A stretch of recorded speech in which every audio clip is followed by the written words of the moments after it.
আগামী দিনের অনুষ্ঠানে এরাই খুব উদ্বুদ্ধ করবে। আমি সকলের কাছে একটাই জিনিস জানাবো, যারা এই মাইক্রোফোনে কথা বলছেন তারাও জানবেন ড্রাগস কত বড় ক্ষতিকারক জিনিস। আপনারা মোবাইল খুলে দেখতে পাচ্ছেন যে আমাদের প্রজন্মকে নষ্ট করে দিচ্ছে ড্রাগস।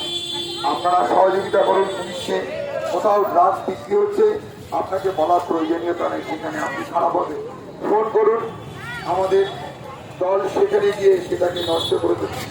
সেখানে আমরা আইনানুগ ব্যবস্থা নেব। আমরা সমাজকে সংশোধন করার জন্য আমরা প্রথম পদক্ষেপ গ্রহণ করব। তাই আজ বিশেষ দিনের এই অনুষ্ঠানের স্কুল কর্তৃপক্ষকে অনেক অনেক ধন্যবাদ জানাই। আজকে এই অনুষ্ঠানটাকে সাফল্যমণ্ডিত করার জন্য যারা মাইক্রোফোন শুনছেন তারাও বাড়ি থেকে বোঝাবেন যে শিশুদের মধ্যে যদি চেতনা আসে আমাদের মধ্যে কেন আসবে না। আমাদের ঘরের ছেলে মেয়ে আজকে ড্রাগসের জন্য যাতে আর কখনো তাদের জীবনের ভবিষ্যৎ যেন নষ্ট না করে। তাই আজ আমার বক্তব্য এখানে শেষ করছি। সকলে ভালো থাকবেন।